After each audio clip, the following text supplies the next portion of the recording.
Welcome back to the Terra Podcast. Strap in. We're not here for brand deals. We are here to resist. We're here to disrupt. And we're here to kill the joy with joy. The girls who get it, get it. I'm your host, Erin Monahan, and I am the feminist killjoy in charge here at Terra Incognita Media headquarters. I am a writer and a climber of 10 plus years, and also a professional toxic masculinity interrupter since I exited the womb. So welcome. If this sounds like your kind of party, I encourage you to hit the like button, subscribe to the channel, and make sure you never miss an episode. We are dedicated to growing this channel and to reaching as many feminist killjoys as we can.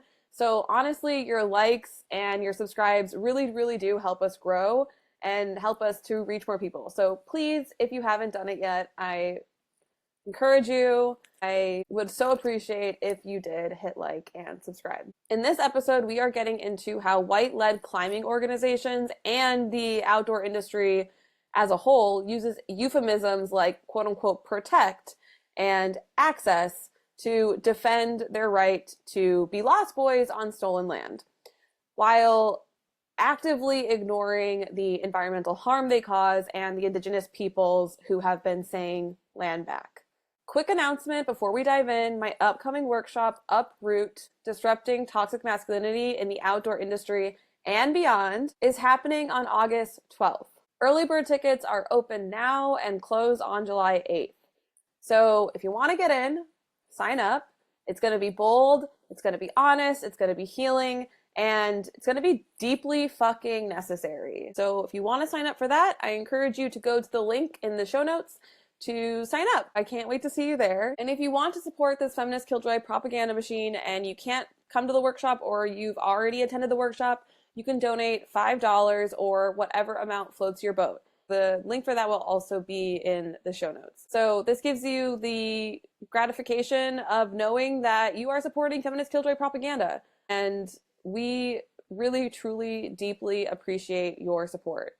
And we need your support because this kind of stuff doesn't get funded, nor do we want funding from corporate brands or businesses. Every single contribution helps to keep this work going, to keep it sustainable, and to keep telling the truth in spaces that really don't want to hear it. Also, if you can't give right now, that's completely okay.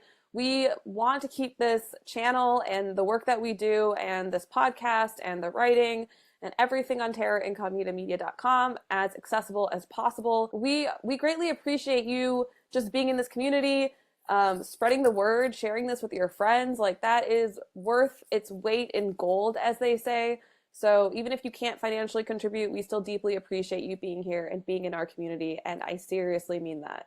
Okay, without further ado, let's get into it. First, I need to give some context, because if you've only seen the headlines, or worse, you've just been hearing the real rock watching bro in your life rant about the quote unquote war on wilderness climbing, you might be missing what's actually going on. So let's start with the Wilderness Act of 1964. The Wilderness Act is the legal backbone of all of this, and it's not as romantic as the outdoor industry would have you believe. This is the piece of legislation that created the legal definition of quote unquote wilderness in the US, which describes wilderness as land, quote, untrammeled by man, and, quote, retaining its primeval character, and managed to preserve, quote unquote, natural conditions. So that word, untrammeled, is basically white man poetry for forced indigenous removal. It was meant to keep the land wild, at least according to settler definitions of, quote unquote, wild. The act bans roads, mechanized vehicles, and yes, structures or installations, which is exactly what a bolt or an anchor is, which is where all of this hullabaloo around the climbing industry is coming from, which is what the Access Fund is getting its undies all in a bundle about. So it's if you are not familiar with climbing terms and you don't know what a bolt or an anchor is, these are permanent pieces of hardware that are drilled into the rock to allow someone to climb a route or to get down from a route. So basically, it does technically alter the landscape. It requires tools to install and remove. Now, a lot of climbers will say, well, it's just one bolt. Or what about all the cams and slings that people leave behind? And sure, bolts alone aren't the apocalypse, but the issue isn't just the hardware, it's what the hardware represents. A bolt kind of says someone was here. It is a claiming of the space. It's like a declaration of use, of claim, if you follow me. And so a few years ago, the National Park Service and the U.S. Forest Service proposed to reinterpret the Wilderness Act because they are arguing that these anchors or these bolts are installations, which the Wilderness Act specifically prohibits and makes illegal. And so, of course, climbers were pissed. They got all upset. But let's not forget that the same legislation that they're calling on right now is the same legislation that has been and still is a tool of ongoing Indigenous dispossession. Like most US environmental policy, it's rooted in a white supremacist fantasy of untouched nature, a fantasy that erases the very real presence and continued presence of Indigenous people, the original stewards, who have lived in relationship and continue to live in relationship with these lands for millennia. Now, over the years, a surge of discussion has been happening within the outdoor industry and environmental spaces around what the construct of wilderness really means and what its impacts are. And this is because of Jolie Varela from Indigenous Women Hike. If you don't know her name, please Google her work. She has been pivotal to true environmental advocacy and environmental justice within not just conservation spaces, not even just within the climbing spaces, but she has had such an impact on all these various spaces when it comes to anything related to the outdoors, whether it's climbing or hiking or birding or backpacking. Jolie Varela has been making huge waves and changing the conversations that we're having, which is and actually like creating tangible change in the outdoor industry and how as a society we relate to and grapple with these ongoing systems like colonization, patriarchy, white supremacy, imperialism. And she's been doing this work in her homelands of Payahunadu, so-called Bishop, California. So please look into her work, please support her work, and please follow her on Instagram. So it was back in like 2019 when Jolie put out this campaign called Rethink the Wild, where she really got the conversation going about John Muir's racist legacy and how he had a great hand in the dispossession and forced removal of Indigenous peoples from Yosemite and beyond, because the National Park System is a tool of ongoing colonization, which he is being the grandfather of and all that bullshit. So she put out this campaign to start having these conversations about his true legacy and so that we could stop glorifying John Muir. On one Instagram post where Jolie was talking about this campaign, she writes, quote, "The American idea of wilderness did not exist. It had to be created. Indigenous people have always been a part of the land. We've always existed in spaces that American history has written us out of. National parks were created on treaty lands. Quote unquote great American conservationists fought to preserve their idea of wilderness, which meant Indigenous removal by any means. This meant dishonoring treaties." End quote. So by declaring these lands empty, untouched, and in need of federal protection, the U.S. government systematically and violently began pushing Native nations out of their homelands and onto reservations, and criminalized their cultural practices and redefined ancestral land as public property. So let's be clear that the Wilderness Act and the National Park System are not neutral or benevolent. They are tools of forced removal. They are tools of erasure. They are tools of white settler colonialism and ongoing. This is ongoing. Notice how I've been using the present tense. This is not something of the past. This is happening now. What the Wilderness Act did was give the federal government sweeping authority to designate land as quote-unquote wilderness and make it off limits to things like roads, vehicles, and permanent structures, which is where this whole conflict about the bolts come in. But these so-called protections often came at the cost of Indigenous sovereignty. Indigenous communities have historically been forcibly removed or cut off from accessing their ancestral lands in the name of conservation. Sacred sites have been turned into trailheads. Ceremonial grounds have been turned into campsites. And this idea of protection often just meant white colonizers got to decide what nature is and who gets to be in it. And now we see that in the form of white environmentalists, conservationists, climbing advocates, if you will. Jolie also wrote, quote, "To move forward, we must acknowledge this sad and violent history. We need to take a deeper look at great American heroes, quote unquote, like John Muir. We must no longer be complicit in the erasure of Native peoples from these spaces.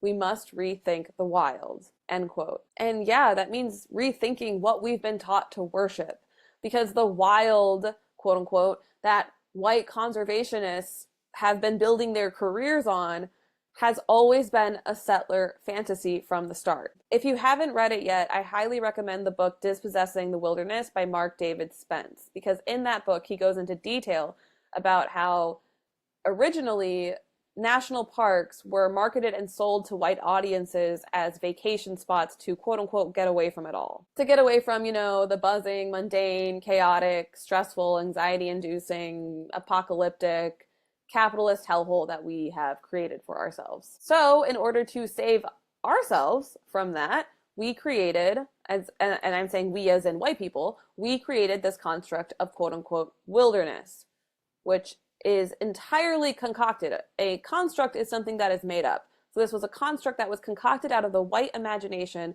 to rationalize our greed, our desire for industrial growth and expansion at all costs. So in order to justify that, the economic growth that and the profit at any cost kind of mindset that white supremacy and capitalism requires, we created these national parks and pushed Indigenous people off their land so that we could still have that work-life balance, if you will. So quote-unquote wilderness has always been used as an important tool for so-called westward expansion or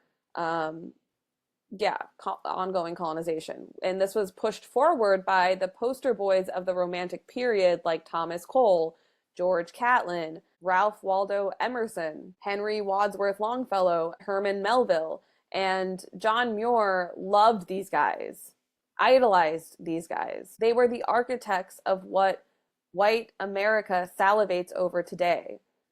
Idealized uninhabited landscapes. And why this obsession with uninhabited when uninhabited spaces have never been a thing? This isn't the first time that we as white people have projected this anti-Indigenous falsehood.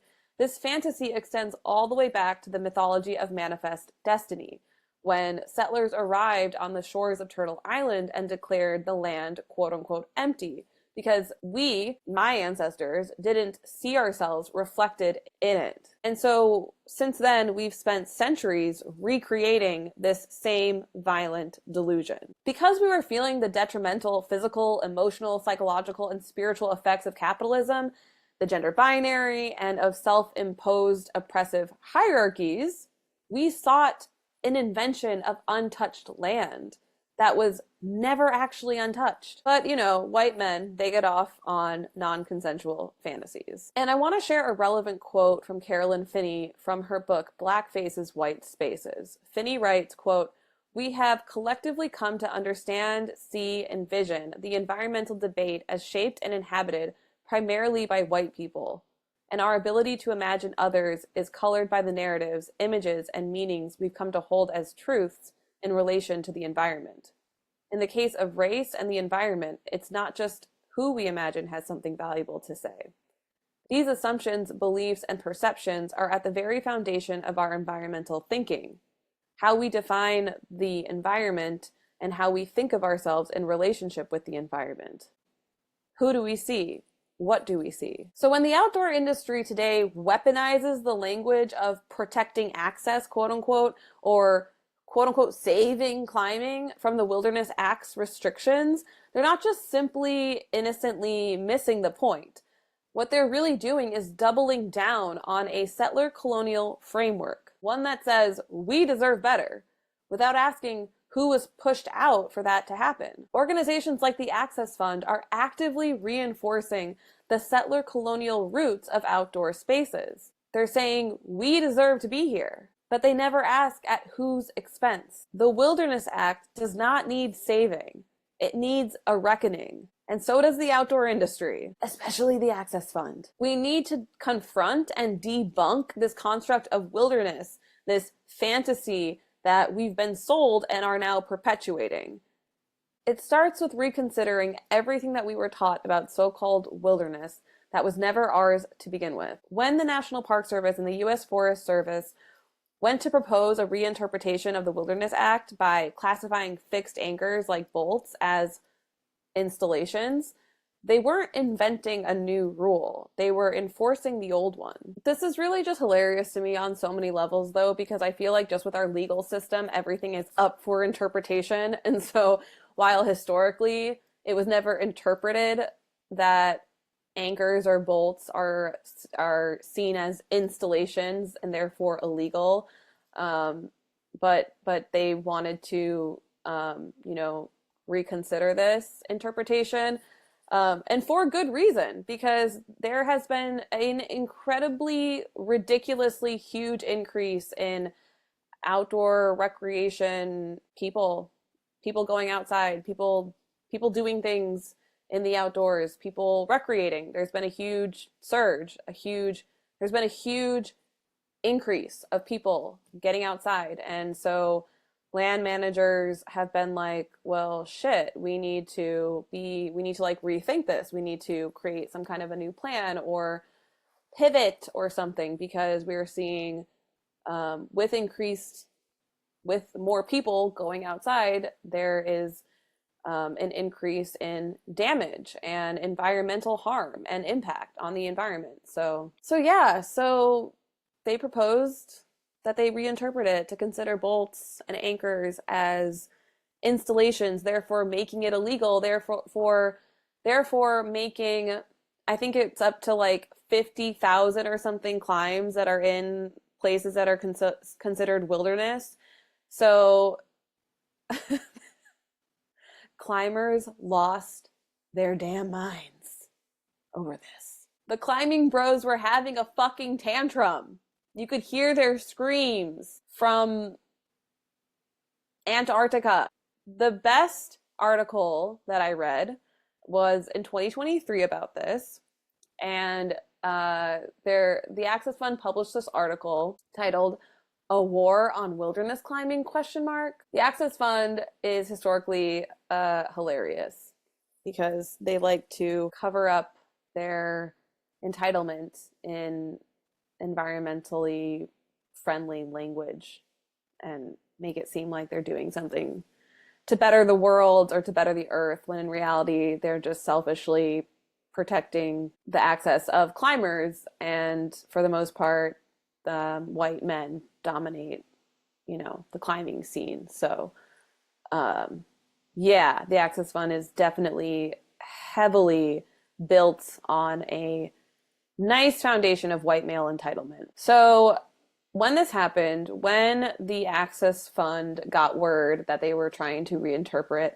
the Wilderness Act and that their precious 50,000 climbs would potentially get shut down or, banned from being climbed, mobilized over 12,000 comments during the public comment period.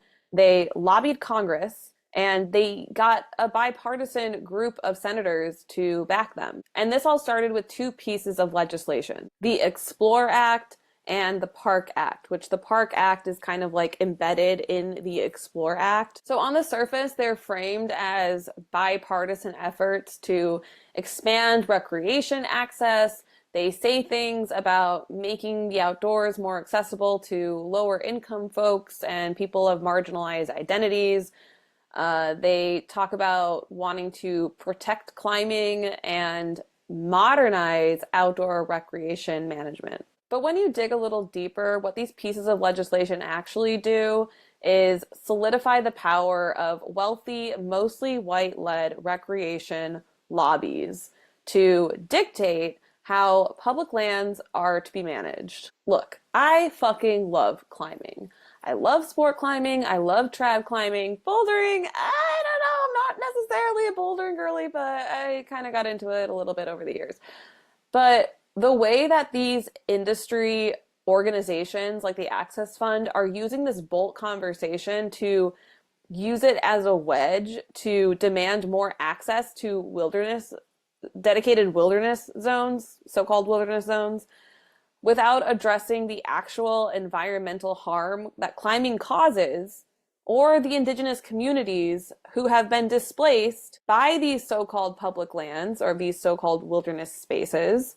This is all peak settler entitlement, peak white male entitlement. Like, nobody's asking the real questions here. We should be asking, should we be climbing in all these places to begin with? Whose land are we climbing on? What do indigenous communities have to say about this?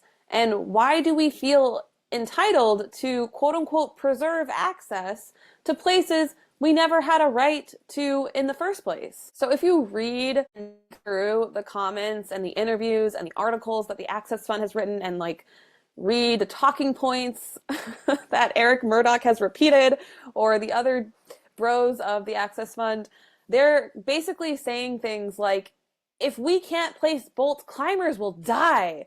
This is a safety issue. And if we don't fight for access, the government's gonna take our climbing away. It's so dramatic. It's so dramatic. It's like, are you okay? Are you okay? You need a nap. Maybe you need to go to therapy. Okay? It's all manufactured urgency, manufactured crisis. Like, this is not a crisis. It's gonna be okay. Like, if the Wilderness Act had been reinterpreted and if the ban on bolts in wilderness areas had gone through because they had voted that, yeah, they're considered installations or whatever, like, it would be okay. Like, I'm sorry, I don't personally care if anybody can climb LCAP. Like, if like LCAP ever gets shut down from climbing, like, that's okay with me, because these places should be protected and we should be prioritizing indigenous people and communities. And the Awanichi people of Awani, which is the indigenous name for Yosemite, have been pushed out. They do not get to have the access that we do as white people to their own homelands.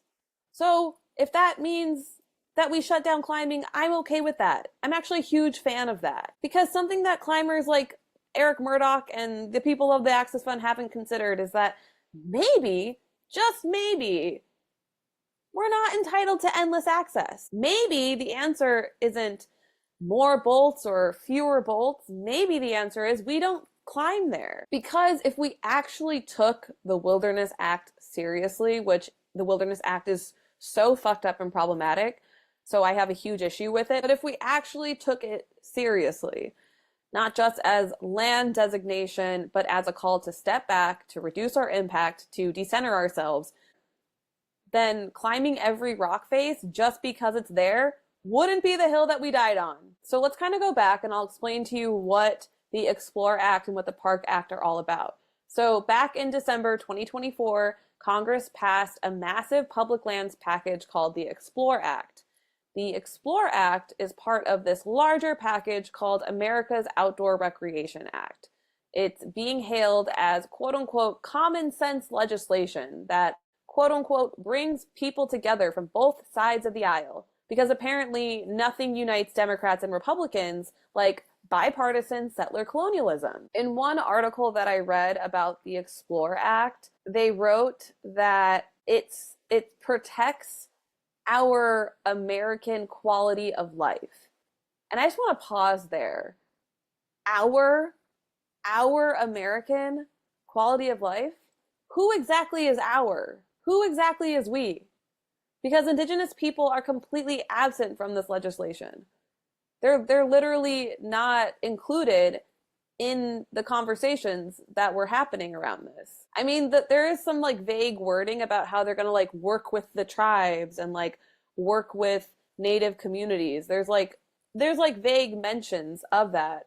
But the bill does not center land back. The bill does not center land rematriation. It doesn't consider indigenous sovereignty. Instead, these acts are reinforcing this settler colonial fantasy that land exists to be accessed, used, consumed, and preserved only when it aligns with white recreational values. And that's what these climbing organizations like the Access Fund are defending, access to stolen land under the guise of environmental stewardship, with zero accountability for the legacies of removal, erasure, and treaty violations that made those public lands, quote unquote, possible in the first place. And advocating for public lands is not the salve for climate change like we think it is. As Joe Whittle writes in his article for Time magazine, quote, public lands are responsible for over 20% of U.S. annual carbon emissions, thanks to countless oil and gas leases across millions of acres of land and waterways. So while the Explore Act talks a big game and, outdoor industry leaders are often championing access to public lands and fighting to save public lands, we're not addressing the actual environmental violence being committed on that land. It's protecting the interests of white recreationists, corporations, and a bloated outdoor industry that is hell-bent on calling itself sustainable while ignoring what sustainability actually means. Going back to Whittle's essay, he writes, quote, returning those lands to Indigenous peoples could eventually return them to being a net carbon sink, ecosystems that absorb more carbon dioxide, by massively reducing industrial extraction and increasing protection and restoration, end quote. He then goes on to say, quote, Indigenous people learn from the land and its older communities of life that the land manages us. We do not manage the land, end quote. I don't think that Eric Murdoch has gotten that memo, but someone should tell him. So the climber bros dried their eyes and this act was passed. So in the Explore Act was also the PARC Act, which stands for Protect America's Climbing Act. This is legislation that directs both the Forest Service and the National Park Service to adopt a uniform national policy that explicitly allows climbers to place and maintain fixed anchors or bolts in designated wilderness areas. So this PARC Act had widespread support from the climbing industry, outdoor brands, and recreation lobbies. So the Access Fund celebrated this as a major victory, and climbing media rallied around the talking point that banning bolts would somehow, quote, isolate one of the most ardent supporters of wild places. Because that's what climbers like to consider themselves, or at least the delusional ones like Eric Murdoch. They like to think of themselves as environmental heroes and advocates and one of nature's most ardent protectors. In fact, an article published in The Alpinist in September 2023 titled Climbing in Wilderness quotes Eric Murdoch, who said, quote, it's unfortunate that fixed anchors have become a litmus test for wilderness lovers. Climbers identify themselves as environmentalists and founders of wilderness. I'm sorry, what? Sorry, what? What? Founders of wilderness? Excuse me? Excuse me? So, no. Sorry. My guy. My guy. Founders of wilderness? This is an untold amount of arrogance. This guy, I have only ever, when I've read quotes from him, have only ever just tasted the arrogance dripping out of the screen. Because in that sentence, he is erasing millennia of Indigenous stewardship. And he instead claims that hammering bolts into sacred rock, because Indigenous people consider rocks and the land and trees and the earth relatives, and there are so many rock formations that have been bolted or climbed that Indigenous communities believe are sacred. So somehow doing that, bolting climbs and creating quote unquote access for climbers, makes you a founder of wilderness? I'm sorry, what? But I guess that is just like par for the course for white entitled men, because I mean we've seen this historically, like John Muir getting credit for being the grandfather of the national parks, or whatever his thing is, like grandfather of the environment or whatever. I think it's national parks, but it's like them dubbing themselves and giving themselves credit where the credit is definitely not ever due. And in this way, it kind of does make sense, because it's like, I mean, wilderness is this construct that they are just like really trying to make happen, to continue making it happen. This construct of wilderness, they're like really dedicated to it. So yeah, that's wild. That's a wild statement. So in the end, the National Park Service withdrew this proposal to reinterpret the Wilderness Act. The Explore Act passed, the PARC Act passed, and now this is a permanent protection to bolt in wilderness spaces. And I want to draw attention to the fact that one of the supporting this legislation, the Explore Act and the PARC Act, is about safety. And it's definitely not about safety, okay? Like, if we couldn't replace the bolts, we just wouldn't climb those routes. We just wouldn't be able to climb those routes. Yeah. So you just don't climb them, and then you don't get hurt. You know how that's kind of how it works in my head. This is more about power. The PARC Act gives climbers the right to continue placing permanent hardware in designated wilderness areas, which really just goes to show that their definition of sustainability, climbing, like people like the Access Fund, their definition of sustainability is really just whatever doesn't interrupt our fun or access to our playgrounds. It's on another level, the tantrums that climbers historically have held when they can't treat every rock face like it's a climbing gym. So when I was doing research for this, I was looking at Reddit threads, because of course that's where you're going to get all the juiciest conversations. And one Reddit comment that I love gets right to the point, where they say, bolts are a red herring. Bolts themselves don't cause substantial environmental harm. The problem is human traffic, vegetation loss, trail erosion, waste, noise, habitat disruption. And yeah, those are all really important things to consider. And I would also argue that bolts themselves could cause substantial environmental harm. I mean, our white concept and relationship with rocks and with the outdoors, the so-called wilderness, is completely wrapped up in our limited white mindset. So for us to think that bolting a rock face is no big deal is incredibly arrogant, and we should really rethink that, because from people who I have learned from and talked to, like Jolie Varela, it is not such a flippant thing to bolt a rock, to drill into a rock. So I think that we definitely need to reconsider our thinking around our ideas of what harm is and what harm looks like in this context, because I think we are sorely mistaken. We are definitely influenced by our colonizer heritage, by our conditioning under white supremacy, by our commitments to the construct of whiteness. I mean, these are all things that are clouding our understanding of what harm truly is. And also, to bring this point home more, I want to direct our attention to this article that I found. It's written by Ollie Hancock, and it's titled, "This Popular Law is Driving a Wedge Between Public Lands Advocates. Here's Why Conservation and Recreation Groups Are at Odds Over the Explore Act."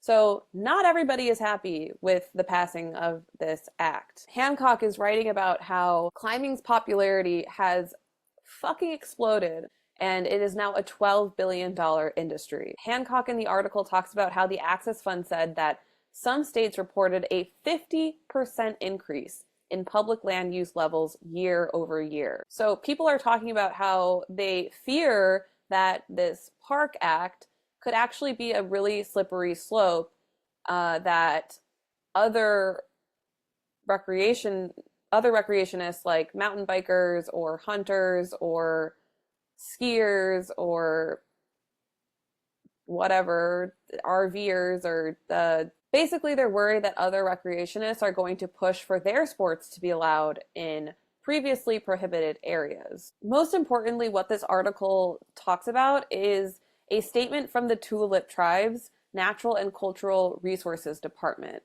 And they published research on the impacts of recreation on wildlife and how such impacts threaten their treaties. So the report reads, quote, "Recreation, both motorized and non-motorized, can and does have a significant environmental impact. Cumulatively, recreational activities can influence the range and health of fish and wildlife species and habitat, degrade vegetative communities, and result in human presence and disturbance throughout even the most remote areas of public lands and treaty areas." An article that echoes this is an article that I found on Northwest Treaty Tribes, and they wrote an article titled, "How Does the Quote-Unquote Recreation Boom Affect Treaty Resources?" And the article describes how, quote, "Tribes with treaty reserved rights to hunt and gather have increasing concerns about the effects of outdoor recreation on public lands." The report that the Tulalip Tribes created describes the, quote, "potential implications to treaty tribes and highlights the experiences of some Tulalip tribal hunters who have found it harder to access traditional hunting lands." In this article, they interview someone named Jason Gobin, who is the tribe's director of fish and wildlife. And he talks about how he grew up hunting for elk and black bear in the area, and that now there have been roads paved and there's improved public access to the land where Indigenous tribal members have a treaty protected right to hunt and gather. And he hasn't hunted there since the 1990s, according to this article. And he's quoted as saying that, quote, "This is an example of an area that just basically got overrun, and now nobody goes up here and really hunts anymore. It's become harder and harder to find areas where you can truly hunt," end quote. Another tribal hunter, Amanda Shelton, was having a difficult time on her usual elk hunting grounds because it became too crowded by people who were mushroom hunting. There were hikers and mountain bikers.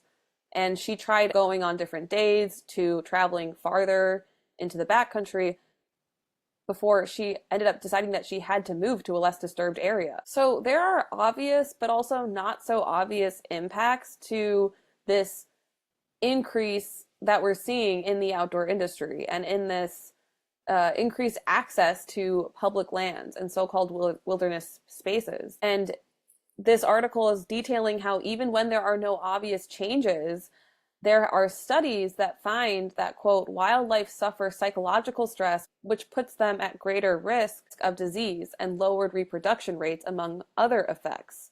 A 1980 study in the resort town of Vail, Colorado, found that 30% of elk calves died when their mothers were disturbed by hikers, an average of 7 times. If each cow elk was bothered 10 times during calving, all their calves would die. End quote. Reading this and just reflecting on all of this and the ways in which over the years that I've been a climber and have witnessed the Access Fund making everything about them, it's just disgusting. It like reeks of entitlement. It reeks of this continued dispossession and forced removal of Indigenous people. And that is who we should be centering in any conversation about land or so-called wilderness is, do we have a right to be on this land? What do Indigenous people think about this? And maybe we should consult them. Basically, the Access Fund is advocating for greenwashed colonialism and access without accountability. As one climber on Reddit so aptly put it, Their handle is Skitty Dog. They said, quote, "All I know is I trust rock climbers to interpret the Wilderness Act about as much as I trust snowmobilers, gun makers, ski resorts, or mountain bikers. In other words, I don't trust them. The Access Fund is a bought and paid for instrument of the climbing gear industry. Nothing wrong with that, but they only exist because gear companies have a profit motive to promote their industry. No man can speak the truth when his paycheck depends on the whims of a capitalist retail company. I love rock climbing, but at the end of the day, it's just another sport," end quote. Blasphemy! Climbing is not just another sport. It is the divine movement of the chosen ones, the enlightened ones. And you know what? I couldn't agree with this more, because the Access Fund starts looking like the NRA real quick, but only with prana pants and a trad rack. The Access Fund loves to paint itself as a grassroots movement of climbers protecting the places they love. But it turns out that less than 1/4 of their revenue comes from membership dues. So where does the rest of their money come from? Because they're pulling in millions of dollars. So let's not be fooled. Let's just follow the money. So I went onto the Access Fund's website and decided to figure out, like, okay, well, where are they getting their money and who's giving it to them? So the people that are the biggest donors are people like Black Diamond, The North Face, REI, Outdoor Research, Patagonia, Scarpa, and other major brands like this, and also really major climbing gyms too, like Movement and Touchstone, both of which are trying to squash their employees from unionizing as we speak. But that's a whole other essay, which you can actually read on terraincognitamedia.com if you're interested. So all of these are the very companies whose profits rely on selling you $150 harnesses, crash pads, and the latest quick draws, as well as sky-high memberships to gyms that are located in gentrified cities that contribute to environmental racism. You see how it's all connected? See how it's all coming full circle here? It's all connected. So the Access Fund is a lobbying arm for the climbing industry, for the outdoor industry, plain and simple. Bought and paid for is not just this feisty Reddit comment. It is their business model. And where does the rest of the money come from? Corporate sponsors, private donors, and quote-unquote in-kind contributions. Translation: corporate interests dressed up as conservation. Oh, and by the way, Shell is a donor. So if you look on the list of donors and people who are contributing, Shell Oil Company Foundation is listed. Yeah, you heard that right. Shell, like the oil and gas company, big oil, Shell. Yeah. So they're taking money from an oil company for sustainable access. Cool. Okay, cool. And so they have these like corporate tiers that are like broken down. And so they have the titanium sponsors, which are $50K plus in donations. And that's Black Diamond and Movement gyms are included in that tier. And then on the diamond tier, which is a $25K donation or more, REI lives in that tier. And then on the sapphire tier, which is the $15K or plus donation tier, you have Adidas, Prana, the North Face, and then in the platinum tier for $10K plus, you have Outdoor Research, Yeti, La Sportiva, and the list goes on. So the Access Fund isn't just about access. It's about access for consumers. It's about protecting the outdoor industry's economic growth, not protecting ecosystems or honoring indigenous land stewardship. The outdoor industry's idea of sustainability is putting on your patched up, worn wear Patagonia fleece and taking it out for a climb so you can never stop exploring, a la the North Face. So when the Access Fund is lobbying for things like Bolt or access to sacred indigenous lands, what they're really lobbying for is profit for their industry partners, continued power over settler-esque recreation culture, and a capitalist version of stewardship that requires none of the grief, none of the accountability, and none of the decolonization that actual stewardship requires. And the wildest part is that they pretend that all of this is just neutral, as if advocating for more access, more infrastructure, more outdoor consumption is just logical, rather than a deeply political colonial continuation of manifest destiny with a GoPro strapped to it. They pretend that this isn't a political choice baked in white entitlement, capitalist logic, and the erasure of Indigenous sovereignty. We have got to stop pretending that this is about preservation. It's about power. It's about profit. But that would mean confronting the uncomfortable truth. Maybe we shouldn't have ever had access in the first place. Maybe this isn't about bolts versus no bolts.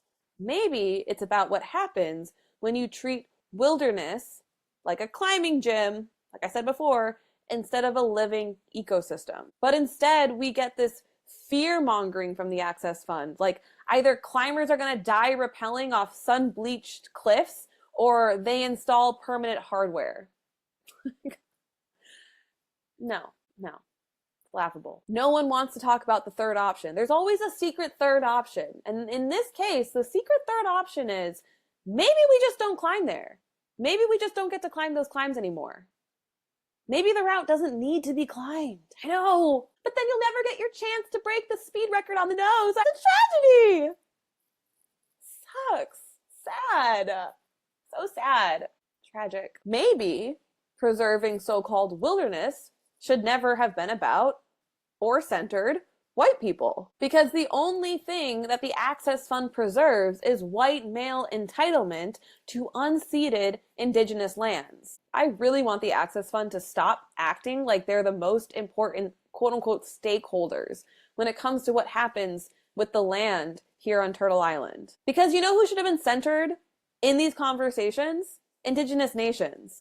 Like, it's wild to me, the delusion and, I mean, the audacity that these men have when they say that more climbers are going to create more environmental protection, like as if that's just a natural consequence, because that's the opposite, actually. Like, the opposite. Like, when I go out to climb, I don't really encounter people who are actually truly supporting initiatives that would actually be good for the environment. Initiatives like land back, or abolition, or paying reparations to Black people. All of these things would be incredibly, so amazing for the environment, but I don't go out to a climbing crag, and the majority of people that are climbing, I would bet, are not thinking to themselves, yeah, I support those endeavors. No, they think that they're contributing to a healthier environment by donating to the Access Fund. And I just hate this argument that when people get outside, when we have more climbers, like I often hear like Eric Murdoch, their talking point over and over again is that like the more people that we have that become climbers, the more like advocates of wilderness we'll have. And that's just like actually not how it works. People don't need to climb a mountain or bivvy on El Cap in order to appreciate and want to protect the land, or to have a basic understanding that private companies shouldn't get access to wilderness space, so-called wilderness spaces. And the men who I've met climbing in gyms and at crags, and men in general, just really have a hard time thinking about anyone outside of themselves. So I really don't like climbers, men, particularly climbers, are just one of the most entitled, self-absorbed, egocentric, myopic species I've ever encountered. So no, I don't think that breeding more climbers is going to be a boon for, you know, environmental health. It's just something about it just isn't matching up for me. I don't know. I didn't, graduate with a math degree, but it's not really adding up. I really want to ask Eric Murdoch what he thinks about abolition and land back. That's what I want to know. But those are the things that are crucial to this planet healing. Reparations for Black people, land back, and abolition. Crucial. All of those things are crucial for true environmental advocacy, for true environmental protection and environmental justice. So if you're a climber listening to this, I want you to rethink your role in this system. I want us to, as a collective, stop assuming that access is a right, because it's not. We need to ask ourselves, who really benefits when climbing orgs lobby Congress? What stories do we silence when we center so-called climbing heritage? What kind of stewardship actually serves the land, not the climber? Because I'm not trying to sound hyperbolic, but we are in very dire times right now. And this is a reckoning that we need to have in the so-called climbing community. This is about whether or not the climbing community is willing to give up even a little bit of its power for the sake of the land, for the sake of the people that were here first, for the sake of Indigenous communities who have been pushed out and are suffering to this day because of their continued forced removal, which we are contributing to, and for the sake of a future that isn't built on conquest or conquest mentality, that isn't built on white entitlement, that is built on reciprocity and accountability. Thank you from the bottom of my feminist killjoy heart for listening to the podcast, for being here. I would love to hear your thoughts, so please drop your comments below. Seriously, I love hearing from you. I want to talk with you. So you can DM me on Instagram. You can send me an email at heyterracollective@gmail.com. You can send me a message on Instagram at Terra Incognita Media, or comment below if this is on YouTube, if you're on YouTube, or on Spotify, because you can comment on there too. Don't forget to rate the podcast if you have the capacity. That would be so appreciated. And remember, entitlement isn't stewardship. And not every summit needs your flag, okay? This isn't a war on climbers. Okay, I don't know if I said that, but let me make it really, really clear. This is not a war on climbers. This is a reckoning, and a reckoning with what it means to be in relationship with the land. You don't get to call yourself a steward if you only show up when it serves your hobby, when it serves the sport you participate in. That just makes you an eco-jock. Maybe, I don't know, I know it's crazy, but maybe your legacy isn't a first ascent.